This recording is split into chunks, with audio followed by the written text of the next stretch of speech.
बातमीपत्रात आपलं स्वागत। दहीहंडी होऊन 1.5 महिना उलटला तरी शहरात ठिकठिकाणी फोडलेल्या दहीहंडी लटकत असून पालिका प्रशासनाचे मात्र याकडे दुर्लक्ष होत आहे। दहीहंडी म्हटलं की राजकारणी प्रसिद्धीच्या हव्यासापोटी उंच उंच हंडी रचत असतात। गोपाळांकरिता भरघोस बक्षिसांची रक्कमही ठेवली जाते। उंचावर लावलेल्या हंड्या या गोपाळांच्या जीवावरही कधी कधी बेततात। दहीहंडी होऊन 1.5 महिना उलटला तरी फुटलेल्या हंड्या शहरात ठिकठिकाणी लटकलेल्या दिसून येत आहेत। होर्डिंगबाजीतून शहरात जसे विद्रुपीकरण होते तसेच या फुटलेल्या हंडीच्या अवशेषातून शहराचे विद्रुपीकरण होत आहे। शहराच्या सौंदर्याकरिता पालिकेकडून विविध उपक्रमही राबविले जातात, मात्र या फुटलेल्या हंड्यांकडे पालिकेचे लक्ष नसल्याचे दिसून येत आहे। व्हिडिओ जर्नलिस्ट योगेश मोणावडेसह कौस्तुभ दरवेस, S9 न्यूज, मुंबई। ठाण्यातील सूर्यदर्शन या इमारतीचा खांब कसल्याने रहिवाशांचे स्थलांतर, तर इमारत राहण्याजोगे नसल्याने पालिका ही इमारत पाडणार। ठाण्यातील नितीन जंक्शन येथील 4 मजली सूर्यदर्शन इमारतीच्या तळमजल्याचा एक खांब खचल्याने खबरदारीचा उपाय म्हणून इमारतीमधील रहिवाशांना तातडीने घराबाहेर हलविण्यात आले आहे। 18 वर्षापूर्वी ही इमारत बांधण्यात आली होती। सूर्यदर्शनमध्ये 16 घरे व 10 दुकाने आहेत। पुढील संभाव्य अनर्थ टाळण्याकरिता पालिकेने एका कन्सल्टंट मार्फत इमारतीची पाहणी करण्याचा निर्णय घेतला आहे। या पाहणी दरम्यान इमारत दुरुस्त होऊन राहण्याजोगे असल्यास सोमवारपासून दुरुस्तीचे काम हाती घेण्यात येणार होते, मात्र मंगळवार उजाडला तरी कोणतीही हालचाल नसल्याचे दिसून आल्याने पालिका ही इमारत पाडणार असल्याचे समजते। S9 news, Thane. शेवटी पुन्हा एक नजर आजच्या ठळक घडामोडींवर। शिवसेना प्रमुख बाळासाहेब ठाकरे यांची फेसबुकवर अपमानजनक टिप्पणी करणाऱ्या अज्ञात व्यक्तीच्या विरोधात मुलुंड पोलीस स्थानकात नोंदवला गुन्हा। तर ठाणे स्टेशन फलाट क्रमांक 10 वरील काही सुरक्षा गेट बंद अवस्थेत, रेल्वे प्रशासनाचे याकडे दुर्लक्ष।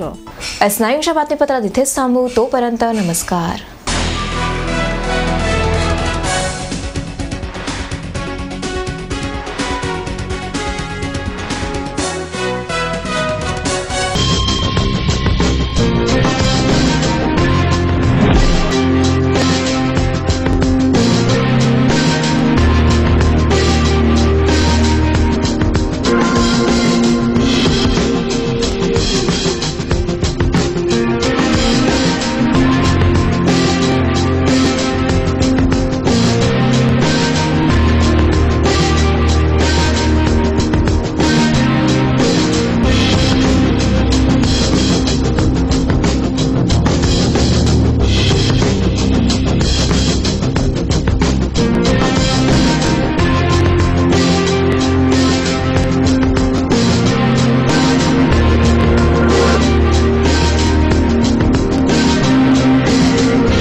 ठाणे महानगरपालिका हद्दीत घर घेताय का?